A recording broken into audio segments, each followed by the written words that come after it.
Before we go on any further, the ICC World Cup schedule is finally out with just over 3 months to go for the marquee event.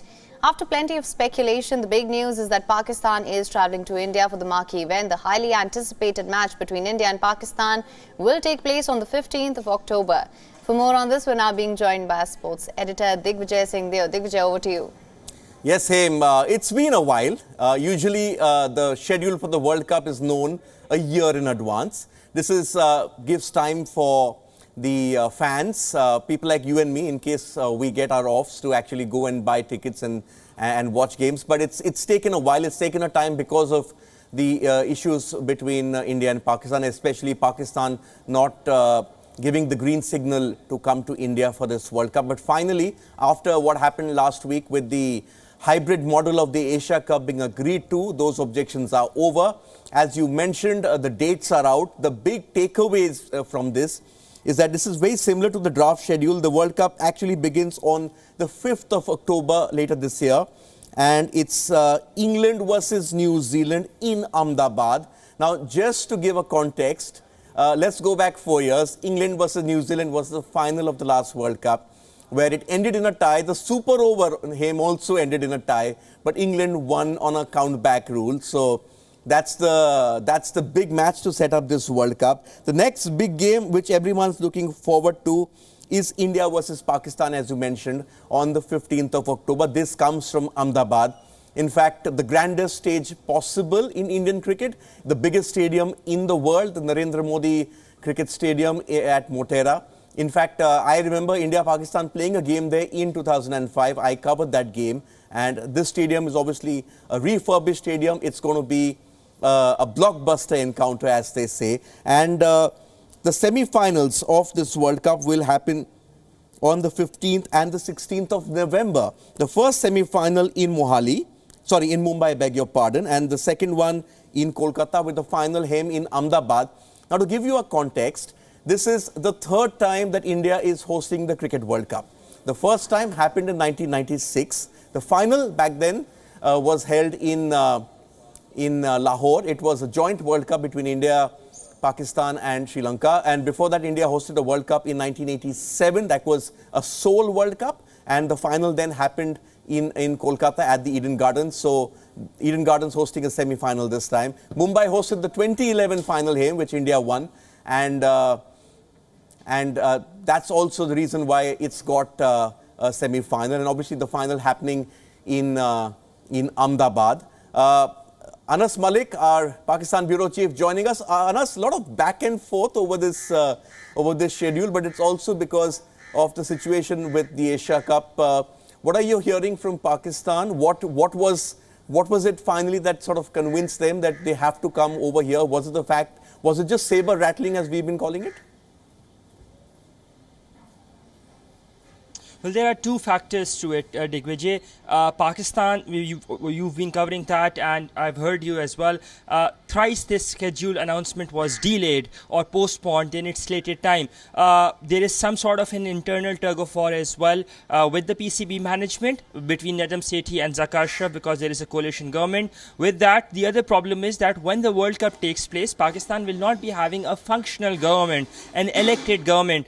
In fact, we will be having an interim government, because Pakistan will be moving towards elections. So whatsoever the decision has to be done, it has to be taken by the incumbent government. And of course, when it comes to India, anything related to India has political connotations attached to it. Now, what we've heard is that Najam Sethi, the previous chairperson or chairman of the Pakistan Cricket Board's Management Committee, he has negotiated a deal, sort of a deal, with the Indian side. That is that the Indian side will not object to Pakistan hosting the 2025 Champions Trophy in Pakistan, and that includes some sort of an assurance, as what PCB sources say, with India travelling to Pakistan, that is 2025.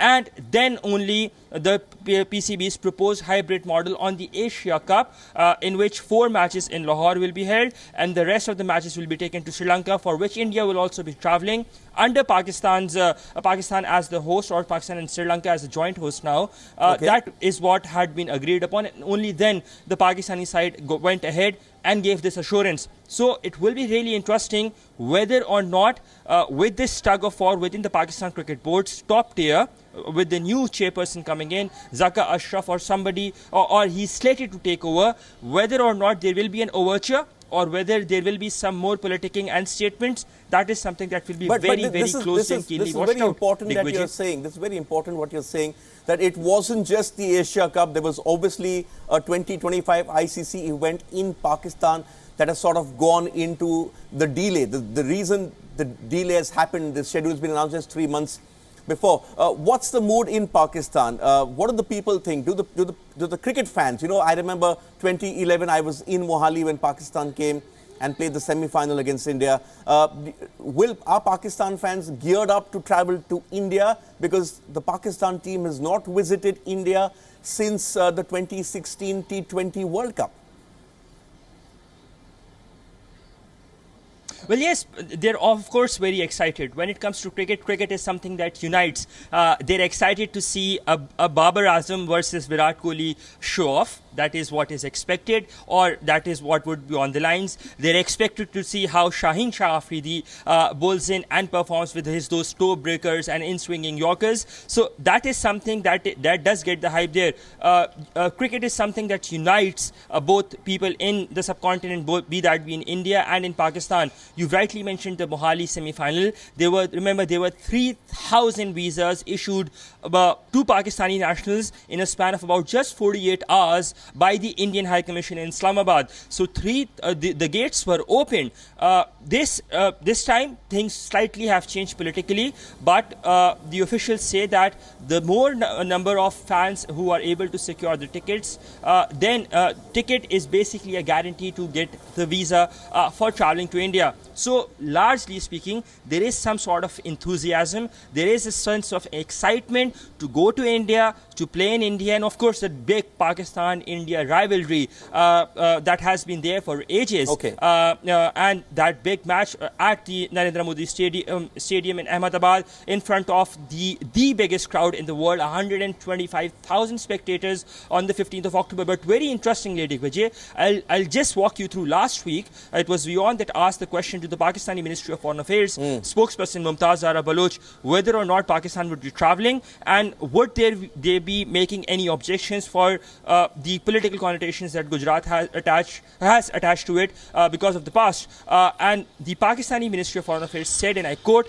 that they are evaluating the response, yes, and they are evaluating the scenarios, including the security side as well, and then they will get back to the Pakistan Cricket Board in due course of time. Now, what I understand is, because we haven't heard from the Ministry of Foreign Affairs as yet, there is some sort of a tacit understanding and agreement, and Pakistani side would not really want to have a disappointed political capital when it comes to cricket, because the political side, the political capital attached to cricket and cricket diplomacy is certainly very huge, especially in an election year. Okay, Anas, you know, let's leave the politics aside for a moment. Let's only talk cricket diplomacy. So India versus Pakistan on the 15th of October. I hope you get your visa and we'll go and see the game together. Perhaps we'll ask Haim to join us as well, or Haim can actually join us on the 12th of November, again a Sunday, Haim. So that's the grand final. What better than an India-Pakistan final at the World Cup? Let's not forget Pakistan reached the final